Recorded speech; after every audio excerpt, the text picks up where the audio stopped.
Hello, everyone. Thank you for coming out of your own free will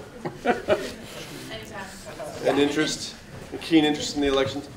We have a panel discussion, as you know. I hope to be followed by a question and answer session. Your questions to be featured, and we have what, 4 presenters, including the provost. Who's going to go first? However you want to do this. Let's Cyril go first. All right, Dr. Cyril Ghosh.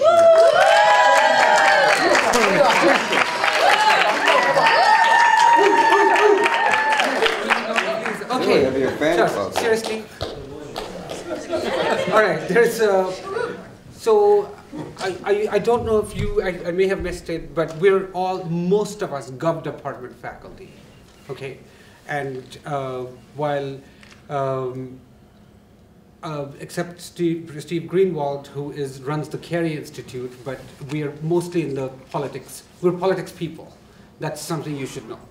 So if we say something super wonky, don't be surprised. It's what we do for a living. I'll say, well, thanks for coming. Anytime. That's right. Okay. I'll say a couple. There's a few things I just want to signal. You know, lots of people have talked to you. I don't know by this point. I'm sure of this. That some people will say that there was a blue wave in the 2018 midterms, and other people will say there wasn't. Some people will say that there was a massive shift toward the progressive left, and other people will say there wasn't. And some people will say, look, it's a higher number of women and racial minorities and other kinds of minorities in Congress. It sort of is, for sure. So I want to highlight some of these facts, and then I'll cede, and then we'll come back and we'll have a Q&A at the end. So let me say this. If someone tells you, and I know Professor Patricia Moyna in the government department, who's not here with us now, she also runs gender studies at Wagner. She and I were just talking about this morning. So she's persuaded that there has been a blue wave in the 2018 elections. I am too, but I'm also a little bit hesitant because I've been reading some stuff that says, and this might be a little bit too political sciencey for some of you, but I need to say this. Some people will tell you that you should actually, that there's no consensus measure for this, on how to measure if there has been a tidal wave for the Democrats. Because some people will say, focus on the number of upsets that's happened. Other people will say, focus on the number of high-profile losses. And other people will say, look at the how much more the Democrats got in key elections over and above the partisan leaning of that congressional district. And I can explain that in greater detail, but I don't have to right this second. Finally, and this is very, very important, some people in my line of work will say, you can't say it was a blue wave unless you compare it with a historical benchmark, okay? Now, and by that I mean this, and you need to know this. The average midterm swing for a party that does not control the White House, for a party whose own person is not the president, the average since 1902 is 31 seats, okay? The Democrats got 38 seats. They gained 38 seats in 2018. Now, is that a tidal wave? I don't know. You make that decision. It is, however, the 3rd biggest gain in congressional seats in 40 years, 4 decades. On the other hand, it is a lower gain than the Republicans made in 1994 and in 2010. Remember 2010? The first midterm after Obama got elected in 2008. So all these pieces of evidence confuse me, right? I don't actually know if I can decide once and for all with great finality that there has been a blue wave. On the other hand, you can make a strong case.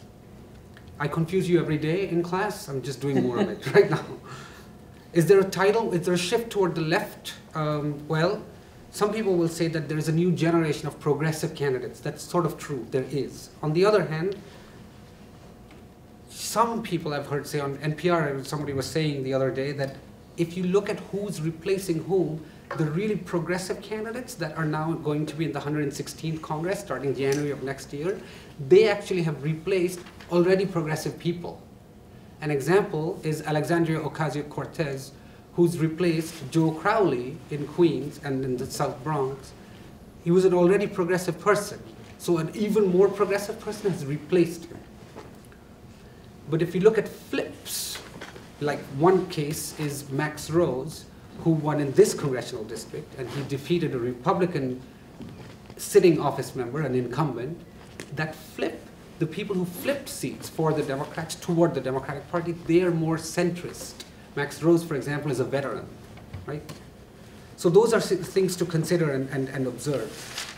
If you think about women, racial minorities, gays and lesbians, and other sexuality minorities like LGBT plus people, then there is something to be said about a new crop of members of Congress. I just mentioned Alexandria Ocasio-Cortez. She's Puerto Rican. Rashida Tlaib in Michigan is Muslim, Palestinian American. Ilhan Omar is also Muslim and Somali American. Sharice Davids and Deb Haaland are both Native American. Ayanna Presley is the first black woman to be elected into Congress from Massachusetts. Sylvia Garcia, first Latina from Texas. And Kirsten Sinema, who's the first openly bisexual identified senator, starting next January. I can say other things, but I don't want to spend too much time. Couple things. Highest midterm voter turnout since 1914. 49% of all eligible voters actually voted. And according to the 538 blog, the average Democratic candidate in a contested House seat outperformed their partisan lean by 7.3 percentage points. You don't have to know this, it's okay. I had a couple other things, but I'll stop by saying this. If you want to find something interesting, look up the number of atheists who voted for the Republican Party. And I just mentioned this in the Law and Justice class. There's a major rise, and this will become a topic of conversation, I think, going forward. There's actually an increase, a remarkable increase, in the number of non-believers who have joined the ranks of Republicans. And I can say more about specific percentage points, but for now, not so much. I will yield to the next speaker. Thank you. Steve, you want to go? Want to go? Me? Yeah. Oh. Okay. But this is short, right? I didn't realize the Republican Party was becoming godless. What? Hi, how are you? I'm Steve Greenwald, director of the Carey Institute. So I was asked to talk, or suggested I talk about impeachment, the topic of impeachment, which is very much in the air right now. I mean, it has been, I think, since the president was elected, probably starting with the first week of his presidency. And now that the Democrats have taken the majority of the House, impeachment becomes a real possibility. So I was going to talk a little bit about impeachment in this particular case, but in general as well.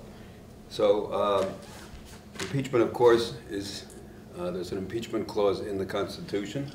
It's Article 2, Section 4. It says the President, Vice President, and all civil officers of the United States shall be removed from office on impeachment for conviction of treason, bribery, or other high crimes and misdemeanors. That's the clause.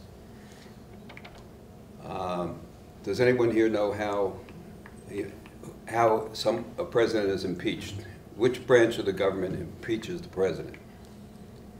You know what impeachment means. In other words, impeachment is like an indictment, right? It says the president should be removed from office. Which branch of the government initiates that?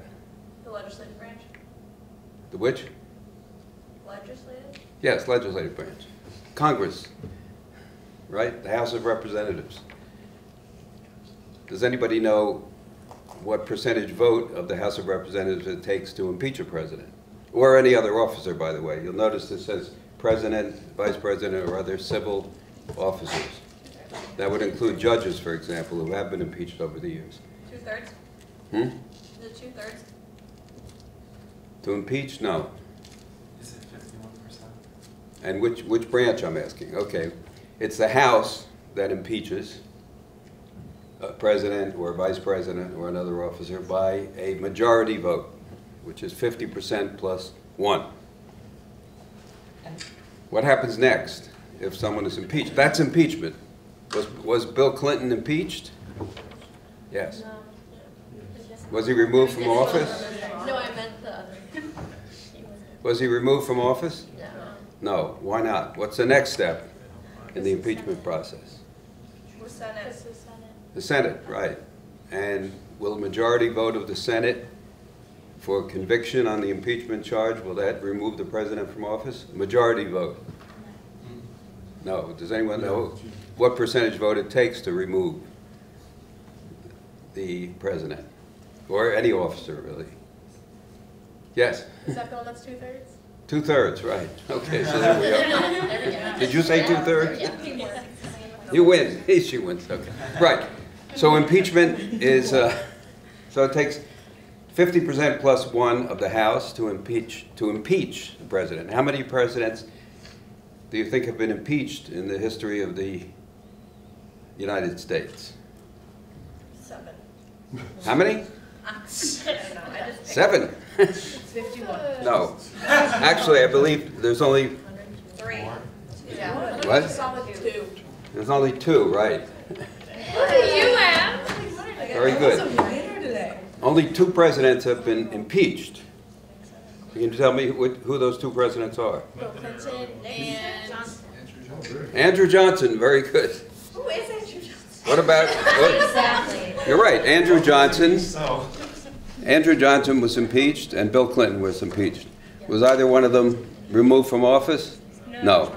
Okay, because it took 2/3 of the Senate to remove them from office, and they didn't get removed from office, but they were impeached. What about President Nixon? Was he impeached? He quit. No. Yes? No? Quit.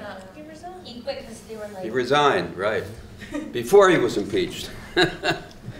Because he knew he was going to be impeached. He knew And what else did he know? that he What did the leaders of the Senate, and it's actually the Republican leaders of the Senate, Senator Goldwater and some of the others, Republican senators, after, went to him, he wasn't impeached. They went to him and they told him, unless you resign, you will be impeached. And not only will you be impeached, you'll be found guilty and you'll be removed from office. So, so he took not the easy way out, but the quick way out, and left office. So we've had, now, over the history of the country, of the United States, there have been other civil officers, and they most have been judges who have been impeached and are removed from office. But as far as the presidency goes, we've only had 2 presidents impeached. Neither one was convicted, to use that term. And President Nixon resigned because he would have been impeached and he would have been found guilty. So it's a very sparingly used provision in the Constitution, impeachment. Now, the talk about our present president being impeached, I think, started in the 2nd or 3rd day he was in office. Maybe even before he took office, there was already discussion about impeaching him. Could he be impeached today? Or not today. Could he be impeached after January 20th, I think is whatever the start date is of the new Congress? Yes, he could be impeached because the Democrats would have the votes to impeach him. Would he be convicted? Could he be convicted in the Senate? Well, he could be convicted in the Senate, right? But for him to be convicted in the Senate would take a 2/3 vote, of the Senate, which would require, would be 66 or 67 senators voting to remove him from office. Excuse me, point of information, when's the last time the Senate voted 2/3 for anything? Dr. Crowe? Oh, we could probably find some innocuous, I'm sure of some innocuous proclamation. Right, proclamation, thank you. Proclamation, okay. Yeah, today is a day of something. We got National 100% Pizza vote. Day. Yeah, that's Pizza fine. Day. All right. Sorry for the interruption, yeah. I agree. So, so this is a very sparingly used provision of the Constitution, but it's there. Now, in terms of what it means, because it's been so sparingly used and because it hasn't really been tested at all in terms of actually removing somebody, the president from office, it has, as I said, several judges have been removed from office. But I don't think any other officers have been removed from office.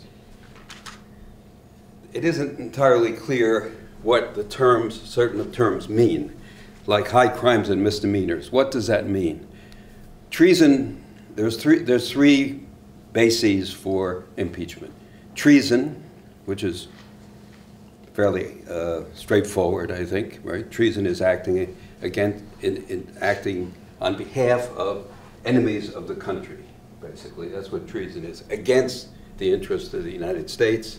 Enemies of the country are usually considered to be or determined to be those with whom we are at war. It may not be a declared war, but something like a war-like situation. That's treason. Bribery means what it sounds like, bribery. The president is using his or her office to bribe someone or is being bribed. And then what does high crimes and misdemeanors mean? Does that mean, and this is a central question for now, must the president be found guilty of a crime in order to be impeached? Does it require a crime? It says high crimes and misdemeanors. What does that mean? Well, for those, based on what I've read and what scholars who have looked into this issue think or opine, the best conclusion, I think, is that it does not necessarily require that a crime be committed.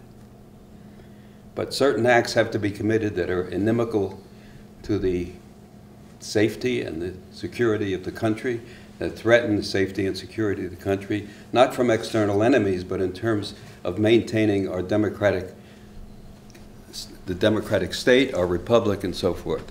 Steve, sorry, can I stop you there and request we talk about this in the Q&A so we can get a couple more speakers up there? Right. So I just want, I just want to say, even though the term misdemeanors is used, I'll finish with this point. Yeah. And misdemeanor today means some sort of crime. You have felonies and misdemeanors, the lesser crimes. That wasn't, the best thinking is that isn't what the founders meant when they wrote the misdemeanors in the Constitution. What they meant were acts that were dangerous to the country or, hurt the position of the country, undermined our status as a democratic republic in some meaningful way. It doesn't have to be a crime. This may become a key issue if there is an impeachment with regard to the current president. So, thank you very much. Abe Unger's going to go next, Dr. Unger.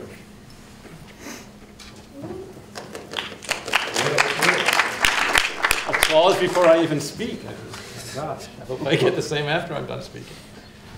So I've been asked to speak about the president's relationship with the federal bureaucracy, and I'll try my best.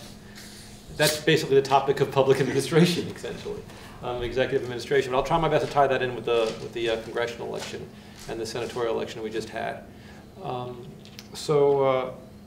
What I will say is that I was speaking, this is anecdotal, but I think it's telling, with a Democratic Party consultant from the state of New Jersey today. And she actually was also the person who ran Governor Phil Murphy's Hispanic outreach media campaign. So she's a fairly substantial operative in New Jersey, and she called it a small blue wave. So I think in digesting Dr. Ghosh's remarks, perhaps that's one way to frame it. So the question then is, what is that small blue wave? From my perspective, looking at the federal bureaucracy and public administration have to do with regulation and even with legislation in Congress, and I'll tell you why in a minute. I'm very suspicious of tying in local district representative House member elections with national trends in terms of federal elections, such as that for president. That's the only federal election really I'm thinking of, as well as for Senate. Remember, the Senate remained Republican, and actually more strongly so.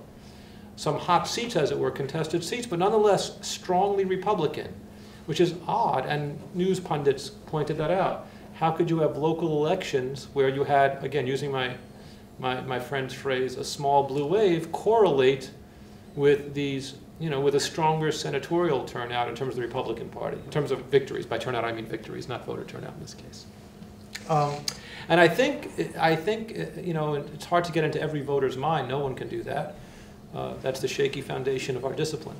But nonetheless, I think people separate out, voters separate out their local district needs from broader, perhaps more ideologically tinged or theoretical perspectives on national politics. So it's one thing to be kind of vaguely disappointed. I'm speaking very subjectively here, and think maybe I should try a different House member. I've got a shot every 2 years, without having to change one's basic propensity on a larger ideological level. So all I'm saying is let's not correlate local elections for a district House member with an election of a senator or a president. Midterm elections, the literature shows, certainly are referendums on the coattails of a president. President Trump clearly on a very local district pothole level didn't have particularly long coattails, not the coattails he and the Republican Party had hoped for, but I wouldn't underestimate those coattails in 2020, just as they should not have been underestimated for the Senate even in 2018. Now, in terms of regulation, what I will say is that we forget, notwithstanding the power of all of our House members, we forget how much power the president has. And I'll use this term because it's a real question, I think, in the discipline, legislatively. We forget that while Congress passes legislation with basic guidelines of what a law should be, like what tax reform should look like, which agency actually implements tax reform? Which agency implements it? I'm actually asking a question of the students here. April 15th, your parents or you? I was working in college. I don't know about folks here, but I remember that date since I was, in my mid-teens. April, the IRS, the Internal Revenue Service. And what branch of government are they housed in? Who does the head of the IRS report to?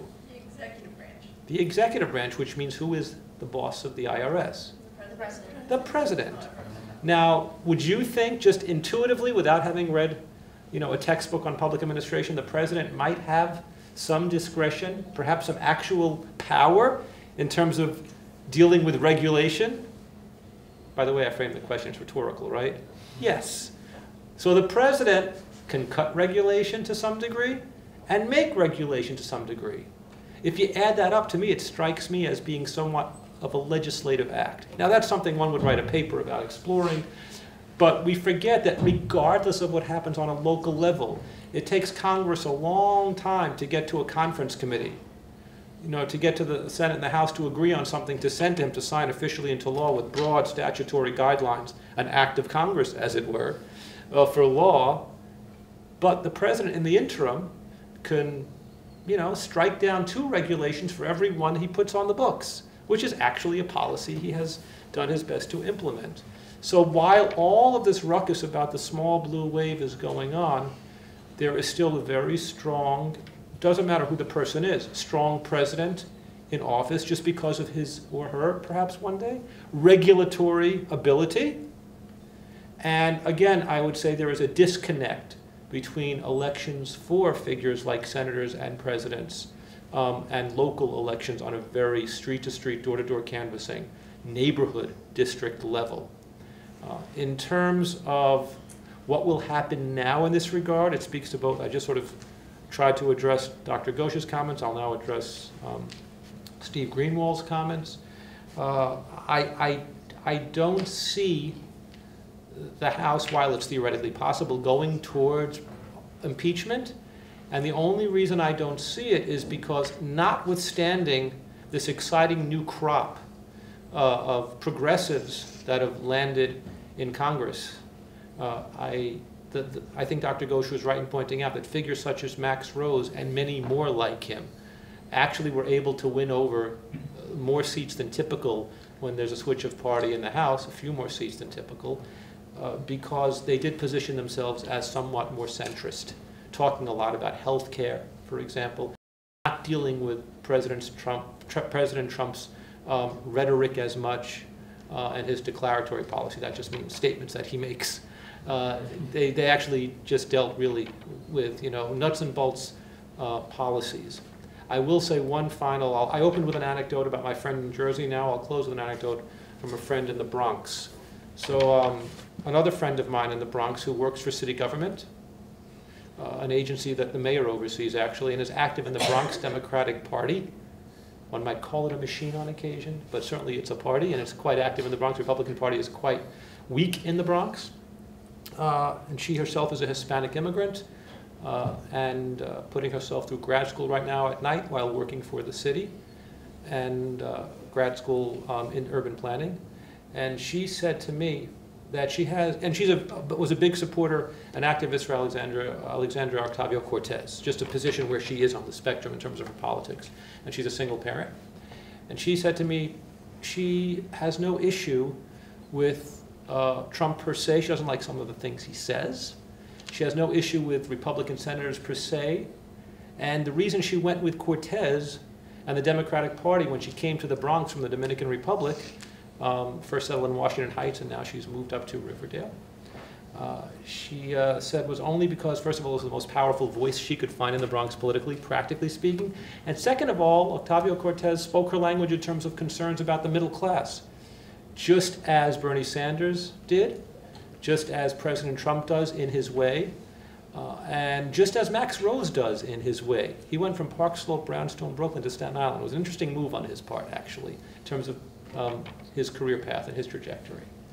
So I think what is resounding through all of this, even through, if we look through them each of these new candidates, progressive or not, I think that there is an abiding concern lingering on from 2016 with a middle class frustration on all sides of the proverbial aisle, regardless of the politics of identity. And I think that festering frustration of a middle class, whether it's Cortez or Trump or someone like a Sanders, I think that will reemerge very strongly in 2020. And I think that's something to bear in mind, regardless of, on a very local level, a small blue wave. So I'm not predicting, I'll say it here, I may be wrong in 2 years, any blue wave whatsoever in 2020. I am predicting a consistent, perhaps more than we've had for a while, Democratic House. And I'm predicting all kinds of backroom moves regarding regulation. Thank you. Guess that leaves me. Yes, last but not least, All right. Provost College. Okay. It's the only applause I get in this room, let me tell you. I'm going to speak about what this all means in the context of 2020, which, of course, now that the 2018 election is almost over. I say that because today there is an election in Mississippi for the Senate seat there. This will actually determine whether or not the Republicans increase their majority. As of this point, there are 52 Republican seats, 47 Democratic seats, 1 seat to be determined today. We'll see how that plays out. Either they'll have 1 more seat than in the past Congress or the same number. What does this all mean? Because the thing about political science and political scientists is we're always trying to predict the next election based on what's happened in this election. Has there been a blue wave or not? We've heard that question. Depends how you define blue wave. Professor Ghosh used the metric of 31. It's the average number of seats that the president's party loses in midterm elections. Democrats actually, as of now, have picked up 39 seats for sure. California, which has very generous absentee ballot laws, not only in terms of who can actually fill out an absentee ballot, but how long it takes to count them, they're still counting. So the Democrats have picked up another seat there, and in fact, they may end up picking up a 40th seat, because the 50th in California, which had been projected on election night as being a Republican seat, well, as the votes keep coming in, the Democrat pulled ahead today. So it may end up that Democrats have won 40 seats. As far as the Senate, Democrats had 26 seats to defend. The Republicans had 9. Problem the Democrats had was that there were a number of seats, I believe 7. Professor Ghosh is giving me the number. 33. Well, you had 2 seats, special election seats. You had the SB's deal and Franken's seat. Okay. So you had seats, more Democratic seats. A number of those seats were won by Donald Trump. Those states were won by Donald Trump in the last go-around. So that made it more difficult, seemingly, for Democratic incumbents, especially since a couple of those folks really won in 2010. The last time they ran, sort of a fluke. Donnelly in Indiana had the good fortune to run against a Tea Party candidate after Richard Lugar, who had been the Republican senator for many years in that state, was defeated in a Republican primary. McCaskill in Missouri ended up running against a candidate who made all kinds of offensive statements about women. Both of them, lost. Other seats where it was thought the Democrat would be in trouble, such as Montana, Tesla prevailed. So given the circumstances, a net loss of 1 seat this year wouldn't be that bad a thing. Of course, what does this mean for 2020? And this is where it's always hard. We compare what happened in the House and what happened in the Senate. The key thing to understand is all 435 seats in the House are up for election every 2 years. 1/3 of the Senate is up for election. So it's very hard to take what happened in the House and then kind of extrapolate it onto what goes on in Senate elections. Next time around, it's the Republicans who will be defending the lion's share of the seats.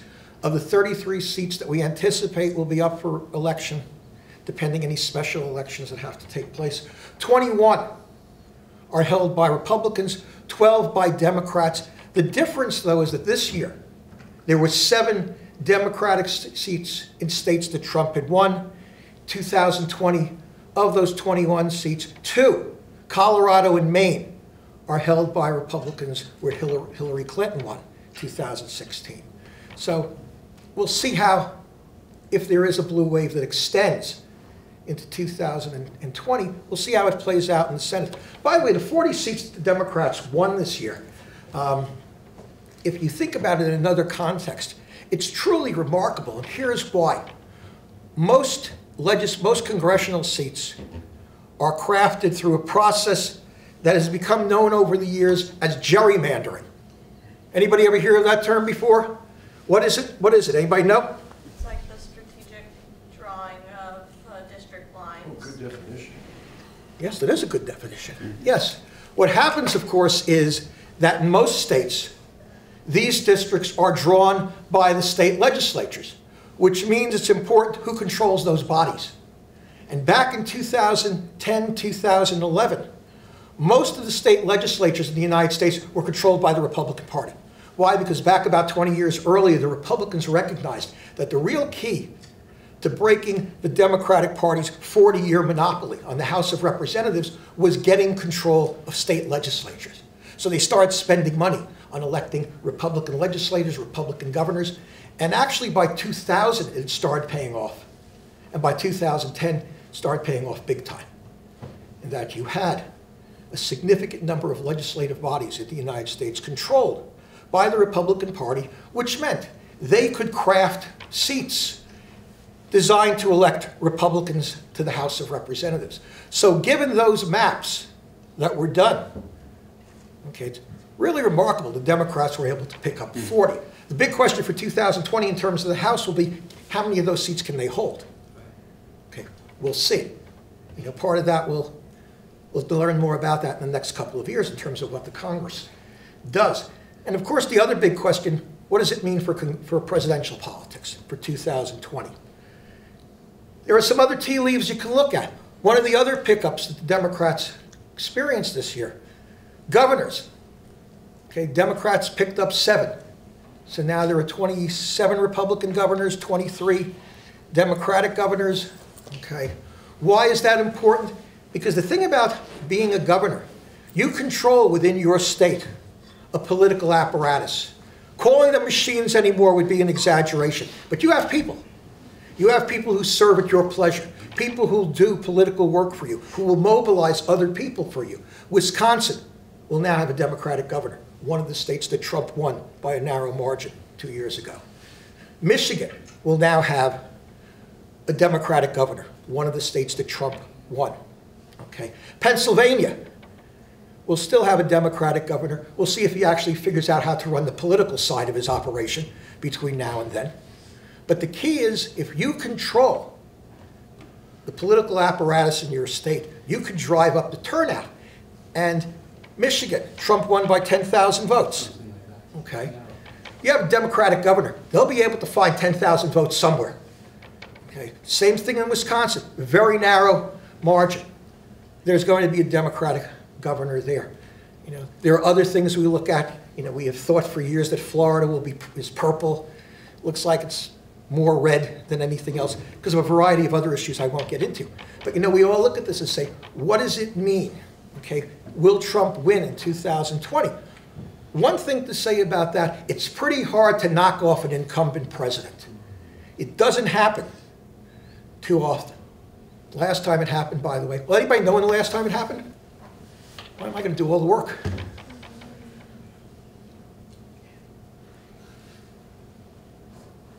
(1992), Bill Clinton. Bill Clinton defeated George Herbert Walker Bush, better known as Bush 41. Okay. Anybody know when it took place the last time before that? Oh, you know, Cyril? I do. Oh. I do.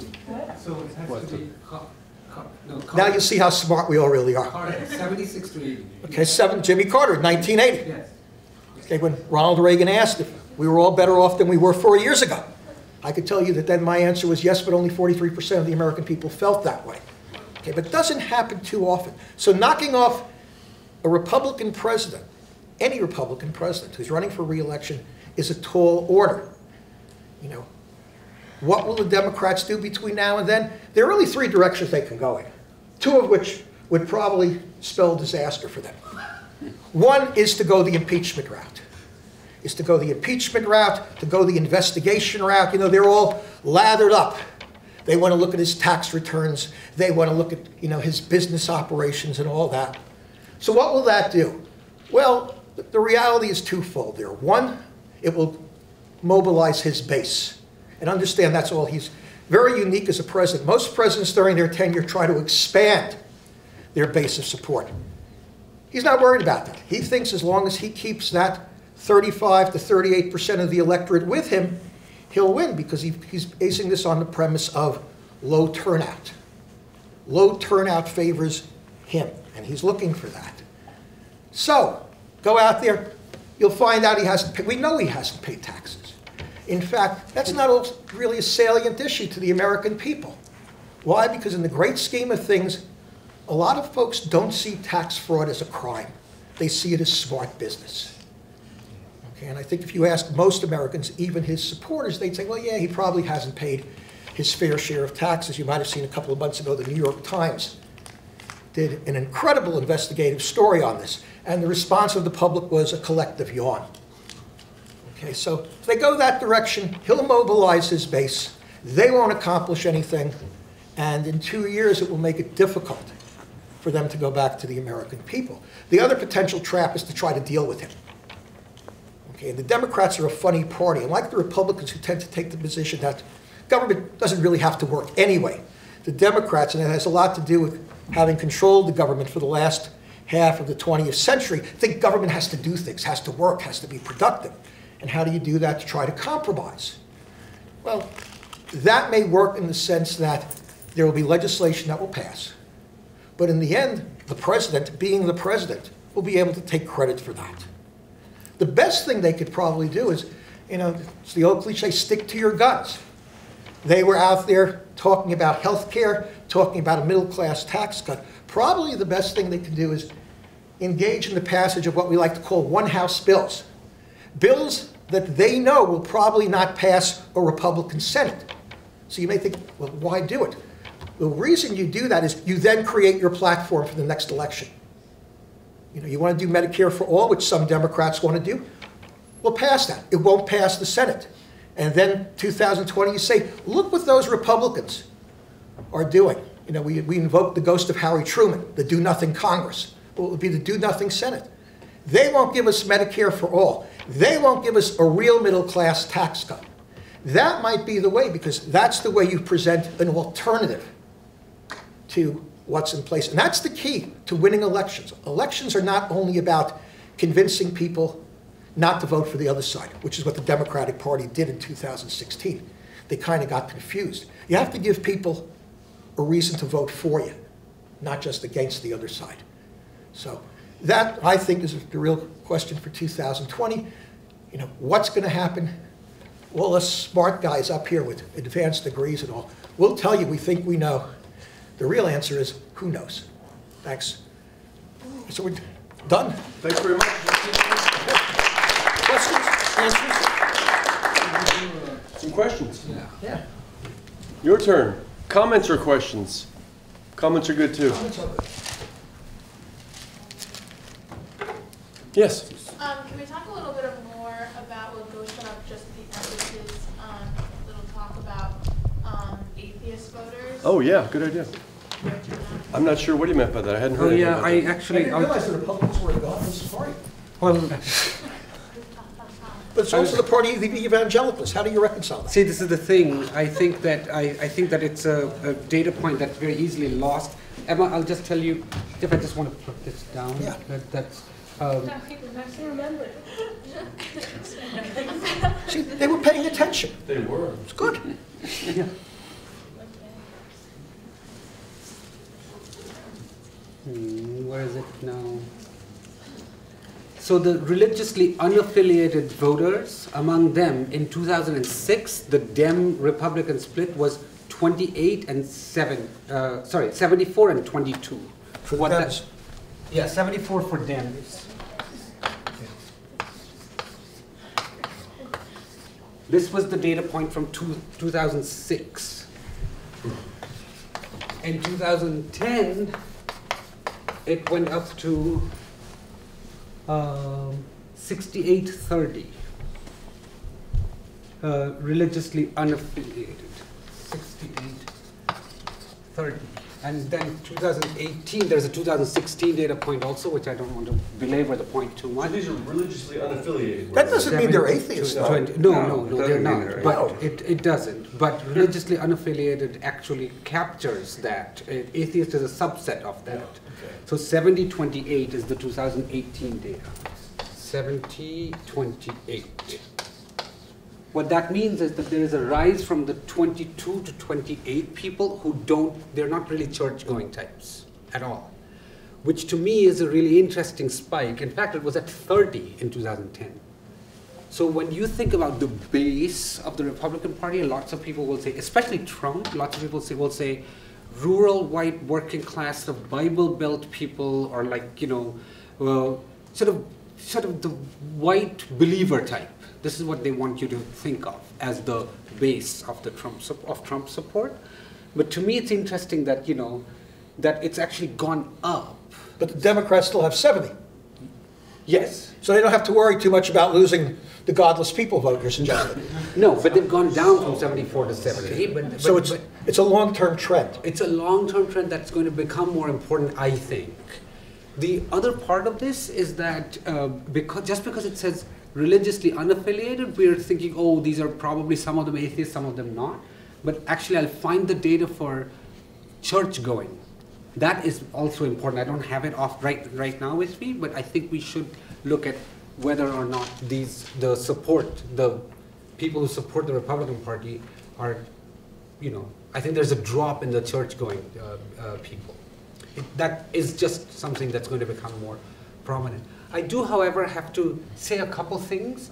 And Professor Unger just talked about how the Democrats and the Senate, how the House and the Senate have gone in two different directions.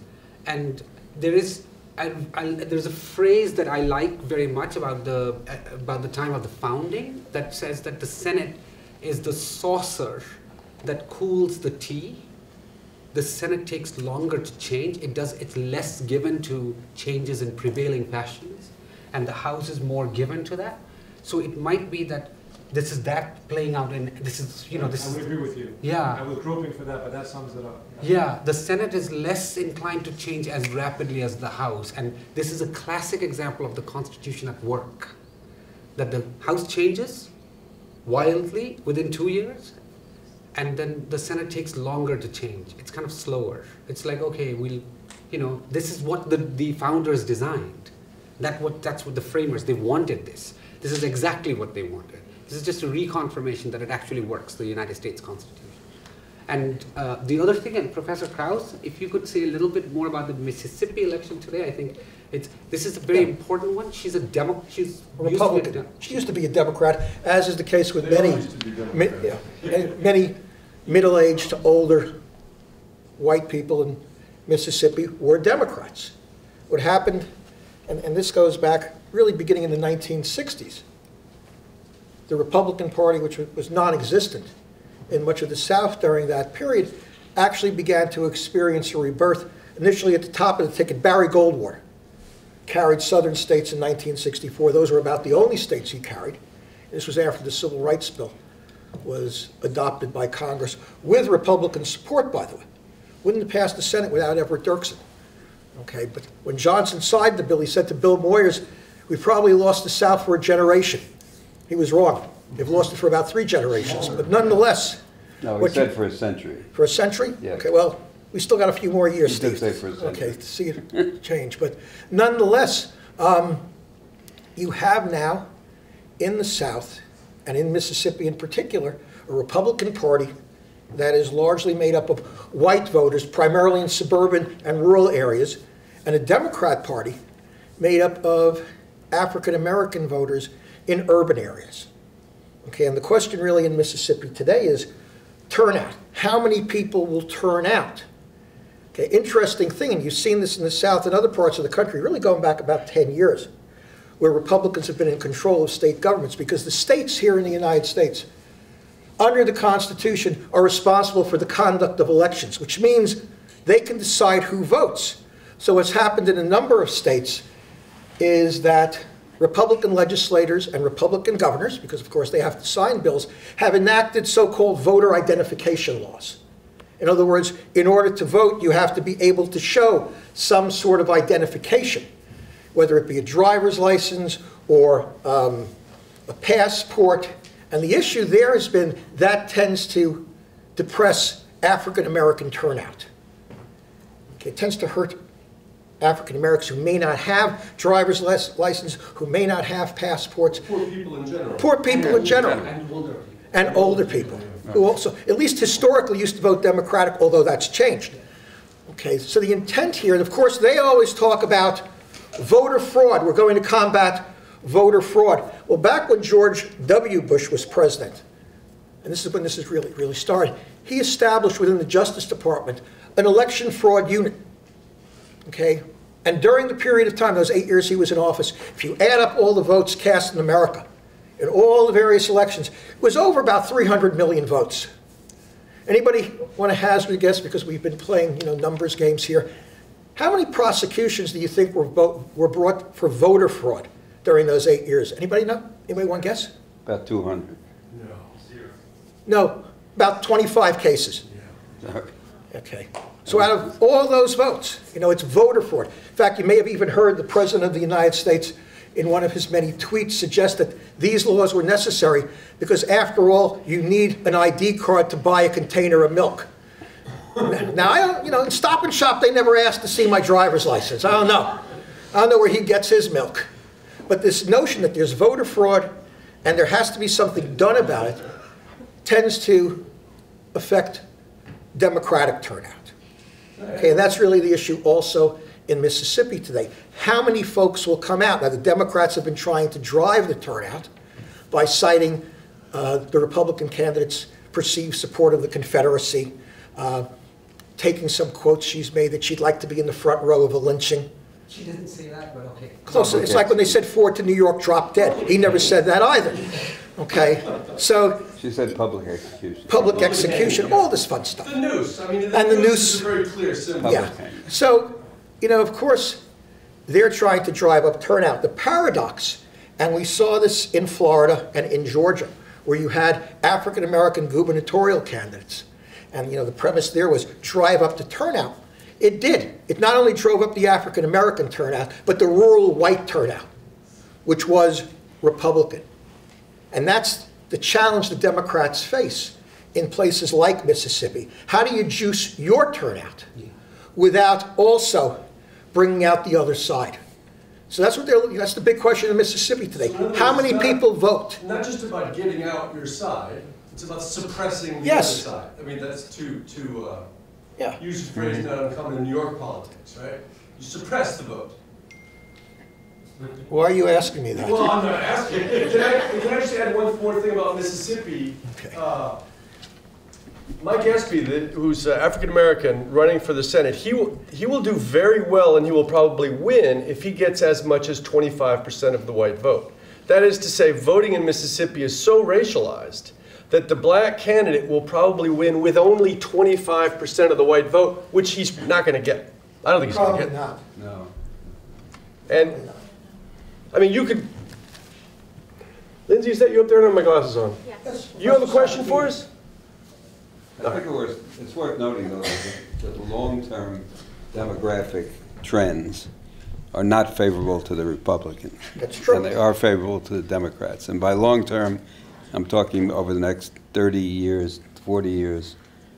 The trends are pretty obvious and evident. And as John Maynard Keynes said about the long run, We're all dead. we're all dead in the long run, yeah. That's the problem. Yeah, And the not Democrats have everybody. been waiting for Texas to turn purple They won't be for dead. 25 years. It's not purple. No. Actually, speaking of that, in Florida, Jeff, could you say a little bit about the Prop 4, like the felon disenfranchisement? Oh, yeah, good idea. That Well, that's passed. Yes, and so what does that mean for Okay, the... what does this mean? Here's, you know, one of the many states, including New York, although the governor here acted by executive order, which is another story. Many states deprive convicted felons of the right to vote, not only while they're incarcerated, but also for the rest of their lives. Okay. Florida is one of those states. And in the most recent election, the people of Florida voted to end that prohibition. Now, why is that a big deal? Well, because of the nature of the pattern of incarceration in the United States, African Americans, especially African American men, their rates of incarceration are disproportionate to the number of African American men in America. So, you know, these laws are seen as disenfranchising African Americans who tend to vote Democratic. Okay, so there are those who look at this and say, this in the long run might matter. Earlier this year, Governor Cuomo, by executive order, gave convicted felons, who are, of course, no longer in state custody, the right to vote. It caused a little bit of controversy. And, you know, caused on the Republican side, that became a talking point, focusing on Herman Bell. Herman Bell is an individual who back about, I guess, 40 years ago, killed police officers. They was go back into the early 70s, mid-70s in New York. That was a major crime problem. He was up for parole and actually was paroled. You know, cop killer back out on the streets. He, of course, you know, was granted, like other convicted felons who were no longer incarcerated, the right to vote.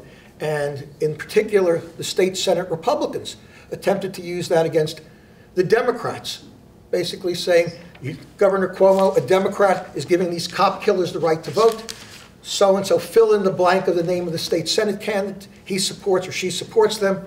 You know, send a message to Governor Cuomo. Frankly, that didn't work either. The Republicans who had controlled the state Senate for most of the last 50 years lost control, and lost control in a big way. They went from controlling 32 seats, although 31 was a Democrat who caucused with them, to now Democrats have a 39 to 23 edge, and we'll see what the, Senator Felder, who's now Mr. Irrelevant, He's irrelevant. Decides to Does do. anybody else have a question? Because I have a question. But I want you to go first. It's a New York politics question. So we have a governor who didn't seem very interested in having a Democratic majority in the Senate. In fact, he seemed, well, now that he's got one. This is the first year he wanted that. He did want it this year. This year. So my question is, why didn't he want a Democratic majority in the Senate beforehand? Seeing as how he's a Democrat and everything. His father was the same way, by the way. His father didn't campaign for Democrats either for the Senate. Well, the cynical explanation is... That's the one we want. Oh, I knew you wanted that one. Is that the problem of having a Democratic Senate and a Democratic Assembly is that they will pass bills, but he will now have to sign, even if politically they're not bills that help him.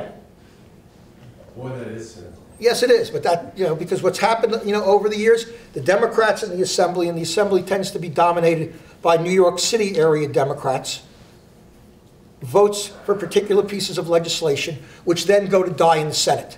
So the governor can mouth support for these bills and not actually have to pass them.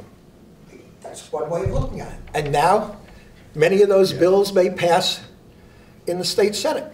But of course, he had problems because, one, he may still think he could be president of the United States at some point. He may think that. And working with Democrats in his own state is helpful.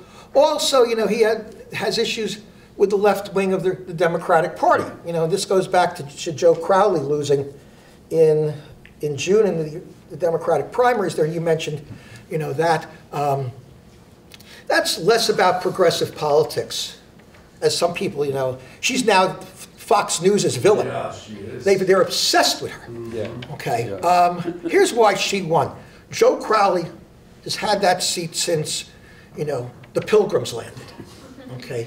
At the time that seat was crafted, and I like to use that term, not gerrymandering. Yeah, It was a seat that had a largely Irish-American population on the Queens side, and even the way it was originally cut in the Bronx, Parkchester at that time. Over the years, the demographics changed. Joe Crowley didn't pay attention to it. District changed. He didn't even bother to campaign in the district this year. He lived in Washington. He lives in Washington. His kids go to school in Washington. Doesn't he pay pollsters to find out how people are going to vote? But here's the problem with polling, having done it. Polls tend to focus more on universes that include people who have voted before. The problem is when you have people who haven't voted either because they just moved into the area, which has happened a lot in his district, or people who haven't voted and live there and now suddenly are mobilized. You don't find them in the poll. Most of the time polling tends to work because you don't have a lot of new people vote or a lot of people who weren't voting suddenly voting. If your universe is people who have voted before and they're the only ones who vote, you can be pretty comfortable with that. But if you have a whole group of new voters come in, makes your polling irrelevant. I know of a particular race in Brooklyn where the candidate, based on polling, was 17 points ahead. Lost. Is this Senator Golden? I didn't say who it was, but yes. It happens. So that's the problem with polling. Polling is only as accurate as the methodology. No, and if you don't take into account new voters, which is hard to do, that's where you run into problems. What about phone polling? Aren't you just telephoning 1,000 people or so and asking if you're a likely voter, who are you going to vote for? Which becomes a problem when people stop having landlines. Yeah. They stop picking up their cell phone calls. Many times those numbers are not in the databases that you're using unless you resort to random digit dialing. By the way, a good example of what Steve was talking about before is the, the LLC rule for, to circumvent the maximum amount of contributions in New York State for a candidate by setting up limited liability companies that are owned by the same person. Yeah. And Cuomo's always said, well, I can't do anything about it because the Republicans in the Senate will never vote to make the change, and we can't unilaterally disarm. Well, now he no longer has that excuse, but he's the biggest user of LLCs in the entire state. He brings millions of dollars. He's So right. The now Republicans he has still no won't excuse vote for it. now for not Sure, getting rid of enough this to stop. LLC. We'll see what happens. Yeah. He'll find another way. He's creative. So I know this group well, and I know how to incentivize the asking of questions. Extra credit? No, actually, our inevitable departure, if we signal it to them, they will ask questions. But I can incentivize it in this way. If you ask 3 questions, you knew that. She's already like, yes. 3 questions, but they have to be substantive, well thought out questions about the elections, okay? And how do we define that? We'll let you just make the decision if it's a substantive question. So these 3 questions, we will, all of us respond, and then we get to go home. So think about it, and You get to go home. actually I have a departmental meeting, but yeah, anyway. Okay, so I'm ready. Emma. No, this is. I don't know her name. No, You I know did. her name now. Yes, I Done. did. It was a. Yeah, you had a good question. You had a Good good job, answer. Al. Does that count towards the 3? Do you No. see it? I don't blame you. That was really. We're impressive. ready for That's question number elaborate. 1.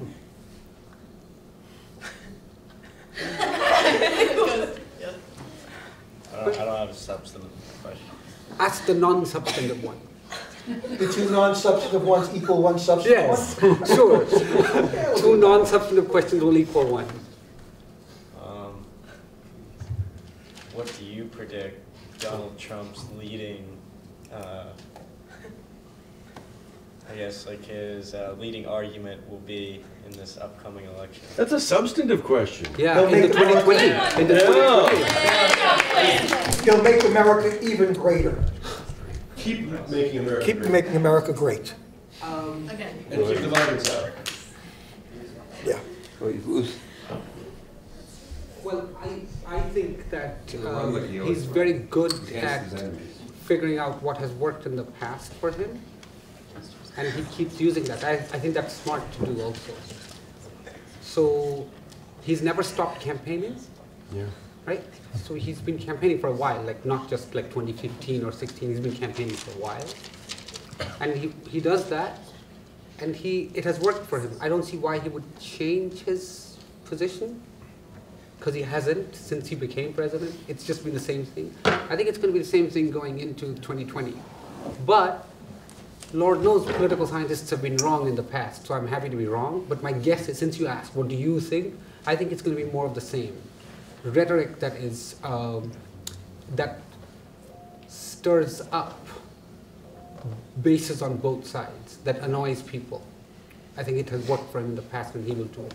One other thing I want to You're say. right about that, because it's interesting, because we talk a lot about the permanent campaign. It was a Cornell. Yeah. Okay, talk about the idea that we're always, always campaigning, always campaigning. Republican. Trump has probably taken it to the greatest extreme, because it seems he's constantly campaigning these rallies, which actually started before the midterm elections. You can understand what he's been doing the last 6 to 8 weeks out from the election, because it was in his interest to elect as many Republicans as possible, and recognizing that he was the best weapon they had in terms of mobilizing their base, it made sense to do so. But then again, for the previous year and a half, he was out there doing these rallies also. Just didn't start. He loves the rallies. It's his favorite thing about being president. Yeah, His I mean, presidency- governing doesn't seem It's a reality to television show. That's Yeah. what his presidency is. governing doesn't seem to entice him all that much. Okay? No. Or even learning about how the government actually really works. But this notion of campaigning, the president as, reality star, that's what makes him different than any of his predecessors. Samuel Cornell had no idea what he was talking about when he articulated this notion of the permanent campaign. And to be fair, Obama did a version of that. Now, No, even when he was president, there's nothing- a lot of nothing like no, this. did not. There's one other thing I want to But that say. also, by the way, this year Obama's coming out, Trump runs exposed the again. weakness of the Democrat Party. Because he went out there and campaigned, which, by the way, past presidents usually do not do. They go off, they write their book, they sit on a million corporate boards and just make money hand over fist. Have a library. But he went out and campaigned, which tells you something about the weakness of the Democratic Party in the sense that they had to return to the past. It also tells you about Trump, because he was still running against Hillary Clinton and Obama. So they had to defend themselves. He had to Well, defend he felt himself. he had to defend Yeah. himself. Most presidents don't run against past presidents. They run For for, at least as- something. for at least Trump as only long. runs against them. There's another thing I want to say. For at least as long as And Trump has. I predict he's not even going to run again. Trump? Yeah. Wait, we just had a little news here. No, I Steve don't think he's going to Greenwald. run again. He thinks he's not going to run again. Trump. The show's getting old already. People are getting bored. I think His presidency I think this is is an basically interesting wager. a reality television show. make And the money on the this, lifespan of a reality television show is usually about 3 or 4 years. His disapproval numbers are the highest they've ever been, as of yesterday, 60%. People are getting bored, they're getting tired of it, of his shtick, and I predict here and now that he's not going to run again. There is something to think about. That's interesting, actually. I'll fire himself. I really would like to say one sentence, and that is this. I won and I'm out. I have students who are Trump supporters not because they support his policy, they don't care about the policies at all. They actually enjoy looking at the faces of the liberal students when Trump is mentioned. That's the payoff. It's not the, oh, what is he going to do about immigrants? It's what's going to happen to his or her face when he talks about immigrants. That's what makes these students, my Trump-supporting students, Trump-supporting. Right? That I've noticed, and I may be wrong, it may be a campus-specific thing, but I have noticed this. Many of my Trump-supporting students actually don't dislike immigrants. They don't think Mexicans are rapists. They just don't. But anyway, that's just, it's something I needed to say. I needed to let So we had two substantive questions yet? I lost track. one question which was camouflaged as a non-substantive, but But it was turns out to be really, we substantive. ruled it as a substantive But there's question. Yeah, two more. I think so. Okay.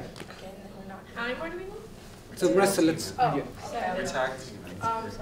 Oh. my one question was, I just wasn't really understanding it. I don't know if it's because like I don't have experience or anything yet, but I didn't understand the part when it was saying how in the beginning you could impeach a president and it doesn't have to. Yeah, he said it doesn't just have to be based off of, like treason or like a misdemeanor. Oh, it's but an he excellent said question. It could also be like It's confusing. an action, like or something they say. But what I don't understand is like when Yeah. it comes to that, like what grounds would you have? It's And, unclear. like, how would you prove that they said something that could endanger the people if there's no physical evidence? Well, impeachment is really a political process, more than Yeah, a judicial I'll process. answer that. It's a political process, and if you look at, Bill Clinton had committed some crimes, okay, but they weren't crimes that went to his ability to run the country in reality. I mean, they went to his popularity and his legitimacy in a certain way, but not as president of the United States. And you don't have to have a crime. In other words, on the impeachment question, a lot is going to depend on what comes out of the special prosecutor's report, Mueller's report. And if Mueller's report shows that there was some collusion and obstruction of justice, if he concludes that, in my opinion, that would be enough to impeach.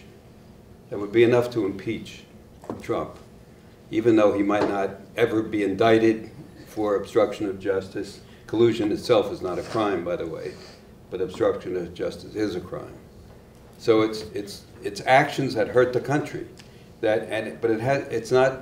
They don't have to fit a definition of a crime, but they have to be so pervasive that most people see that to leave this person in office is going to undermine the country and endanger the country over the next couple of years.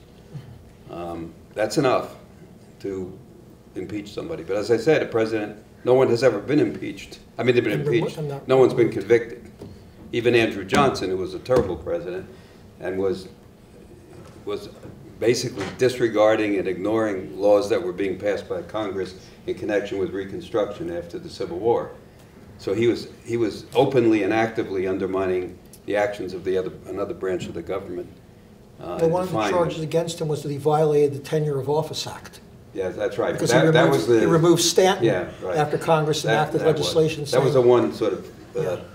violation they could hang their hat on. Well, one of the other counts was that he spoke to members of Congress in a loud and angry voice, Yes. which I don't think violates any law anywhere. But it's essentially a Right. political It's a process. political process. Yeah, That's what I tried to say earlier. It's a political process.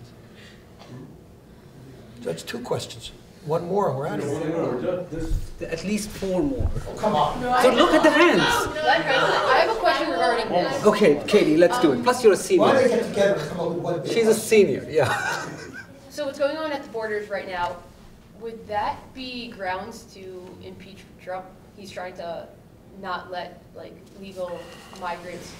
Well, Claim, his proposal, as I understand it, his threat of closing the border to asylum seekers is a violation of American laws and international law.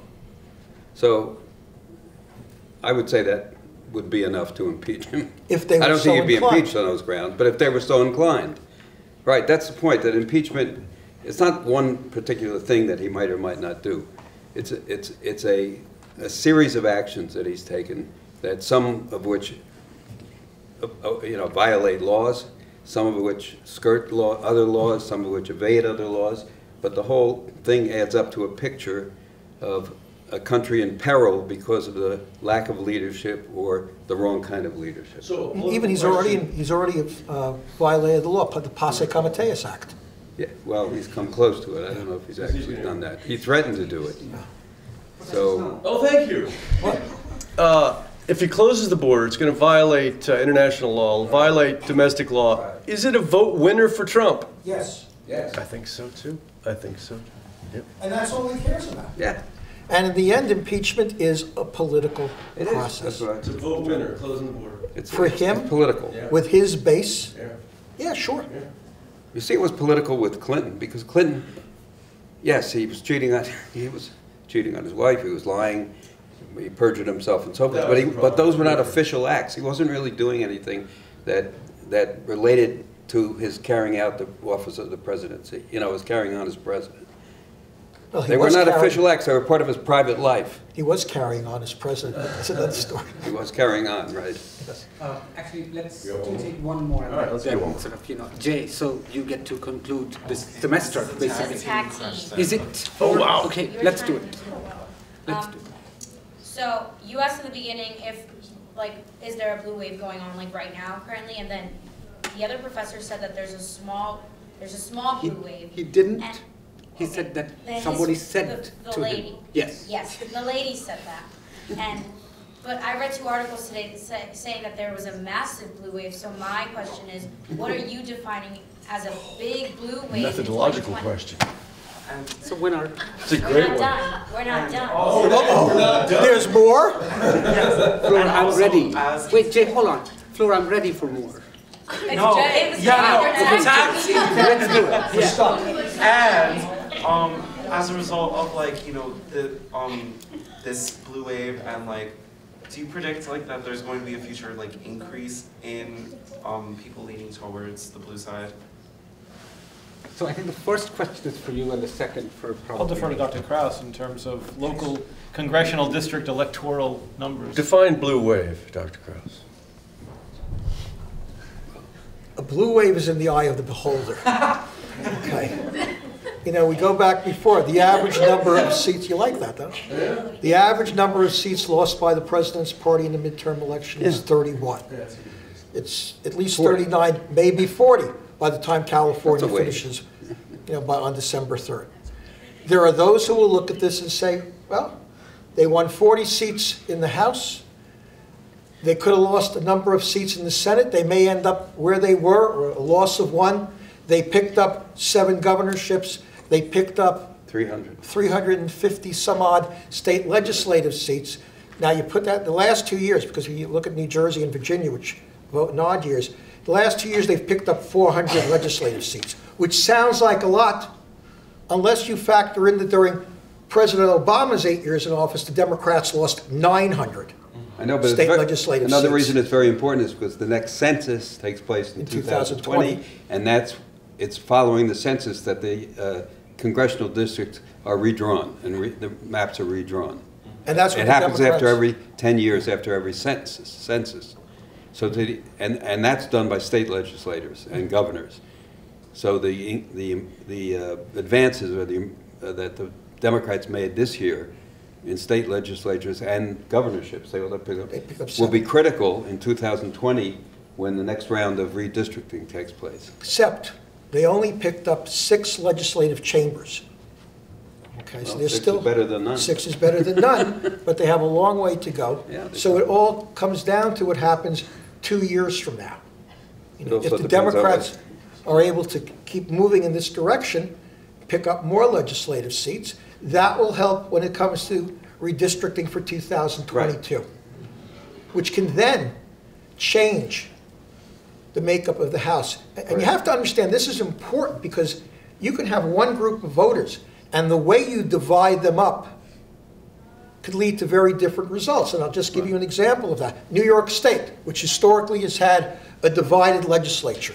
And the way this has tended to work is the state assembly, which has been controlled by the Democrats since the 1960s, would do the lines for the assembly. And the Republicans who control the Senate would pass those lines. The Republicans who control the Senate would do the lines for the Senate. Okay? The Democrats in the assembly would pass those lines. That was the understanding. So what did it mean? It meant that you took those 17 million people, and in one scheme, you'd end up electing out of a legislative body of 150, usually at least 100 Democrats. And you would take the other legislative body of 63, and there you'd end up with pretty much an even split, 32-31, 33-30, same 17 million people. But the way you carved them up led to very different legislative electoral outcomes. Go Just figure. take the U.S. Senate. 29% of the American population represent a majority of the Senate. Where the majority of the Senate represents only 29% of the people. Because each state has 2 votes, Yeah. regardless of size. It's an anti-democratic. Yeah. So the short answer is that we are all undecided. Great. And we're Thank you very confused. And there's one other thing, Jay. I mean, is there going to be a shift toward the Democrat? The demographic data tells us that there will be a shift toward the Democratic Party. Now, observe carefully one other caveat to that. That is not about voter turnout.